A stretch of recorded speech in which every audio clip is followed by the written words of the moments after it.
వచ్చేసరికి మాత్రం కేబినెట్ ఉమ్మడి బాధ్యత కాదు, ఇద్దరు ముగ్గురు కలంకిత మంత్రులు, వాళ్ళు జగన్ గారికి సపోర్ట్ ఉన్నారు, జగన్ గారితో వీళ్ళు బలైపోయారు అని చెప్పేసి ఒక కొత్త వాదన కాంగ్రెస్ టీడీపీలు తీసుకురావడం గురించి. ఆయన తీసుకుపోయి అక్కడ చూపెట్టింది ఏంటి అంటే రాష్ట్రపతికి మళ్ళీ పాతది ఒకటి తీసుకొచ్చి చూపెట్టాడు. ఏమని? మేము పుస్తకం వేసామని.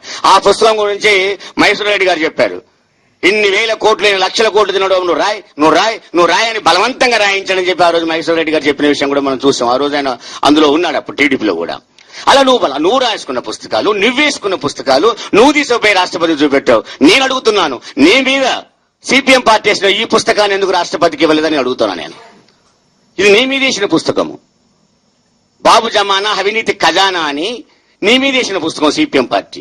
నీ పార్టీ వేసింది కాదు, నా పార్టీ వేసింది కాదు, కాంగ్రెస్ వేసింది కాదు, ఒక భారత కమ్యూనిస్ట్ పార్టీ మార్క్సిస్ట్ ఆ రోజు నీకు ఈ పుస్తకం వేసింది. మరి ఈ పుస్తకాన్ని కూడా నువ్వు రాష్ట్రపతికి ఇచ్చి ఉండాల్సింది, దీని మీద కూడా ఎంక్వైరీ జరగాల్సిందని కూడా నువ్వు చేసుంటే బాగుండేదని నేను చెప్తా ఉన్నాను. అదేవిధంగా బీజేపీ వాళ్ళు ఇచ్చారు ఇది ఛార్జ్ షీట్, నీ మీద వేసిన ఛార్జ్ షీట్ ఇది, బీజేపీ ఇచ్చిన ఛార్జ్ షీట్ ఇది. మరి ఈ ఛార్జ్ షీట్ ను కూడా నువ్వు రాష్ట్రపతికి ఇచ్చే బాగుండేదని కూడా నేను చెప్పదలుచుకున్నాను. రెండోది, అదే సిపిఎం పార్టీ ఆ రోజు నీకు మిత్రపక్షమే. ఇదే సిపిఎం పార్టీ నీ మీద మరో పుస్తకం వేసింది, నిజాలు నిర్వాకాలు అని. బాబు బ్యాంకు పాలనలో రాష్ట్రం దుర్గతి అని దీనిలో ఇంకో పుస్తకం వేశారు. మరి ఈ పుస్తకాలన్నీ కూడా రాష్ట్రపతికి ఇచ్చి, ఈ పుస్తకాలను సిపిఎం వాళ్ళు ప్రింట్ చేసి 294 ఎమ్మెల్యేలకు కూడా ఈ పుస్తకాలు అందజేయడం జరిగింది అని. మరి ఈ పుస్తకాలు కూడా నువ్వు రాష్ట్రపతికి ఇచ్చి నిజంగా నువ్వు ఎంక్వైరీ జరగమంటే చంద్రబాబు నాయుడు గారు ఎంక్వైరీకి సిద్ధం పడి తనకు తాను నీతివంతుడిగా బయటకు వచ్చే ప్రయత్నం చేస్తున్నాడేమో అని అనుకోవడానికి ప్రజలకు ఆస్కారం ఉండేది. పాదయాత్ర తర్వాత ఏమన్నా పునీతుడయ్యాడేమో, ఏమన్నా మారిపోయాడేమో అని ప్రజలు అనుకుంటారేమో అని కూడా ఉండేది. అది కానీ ఇది జరగలేదు. నువ్వు మాత్రం ఉమ్మడి బాధ్యతగా బయటపడతావు, నీది మాత్రం కేబినెట్ ఉమ్మడి బాధ్యత అంటావు, నీది వ్యక్తిగతం కాదంటావు. కానీ ఇక్కడికి వచ్చేసరికి మాత్రం ఓ చనిపోయిన వ్యక్తి మీద ఆయన చెప్పి బలవంతంగా చేయించాడు అని చెప్తా ఉన్నారు. నేనంటున్నాను, ఒకవేళ నిజంగా కలంకితమే జీవులైనట్లయితే కేబినెట్ మొత్తం బాధ్యత అయినా సరే, ఒక ఆయన అంటాడు మంత్రులట రాజశేఖర రెడ్డి గారు చెప్పినట్టు ఇని మోసపోయారట. అదే నిజమైతే వీళ్ళే చేసి చనిపోయిన రాజశేఖర రెడ్డి గారిని పెడుతున్నాడేమో అని మరో కోణం కూడా చర్చించవచ్చుగా. చనిపోయిన వాడు నిజం చెప్పడానికి రాడు కదా, చనిపోయిన వాడు ఆర్గ్యుమెంట్ చేయడానికి రాడు కదా. అందుకని ఏమి చేసినా తప్పు లేదు, ఏమన్నా తప్పు లేదు అని ఒక ద్వంద్వ రీతికి పోయి, ప్రతిపక్షం మాకు అండగా ఉందనేమో అధికార పక్షం మాకు ఆశీస్సులు ఉన్నాయనేమో ప్రతిపక్షం, ఇద్దరు కలిసి ఉమ్మడిగా ఒక వ్యక్తిని టార్గెట్ చేసి ఒక వ్యక్తిని దోషిగా నిరూపించడం కోసం ఎదుటి వాడిని చేతులు కాల్చాలని వీళ్ళు కూడా కాల్చుకున్న పరిస్థితి. ఈ ఇద్దరు మంత్రులది మిస్ఫైర్ తప్ప ఇది ఫైర్ కాదు. జగన్మోహన్ రెడ్డిని కాల్చబోయి తమ చేతులు కాల్చుకోవటం కూడా. ఆ రోజు అనుకున్నారు మా చేతులు ఏమో కాలవేమో అని, కానీ వీళ్ళ చేతులు కూడా కాలుతా ఉంటే అర్థమవుతోంది ఇప్పుడు మాకు.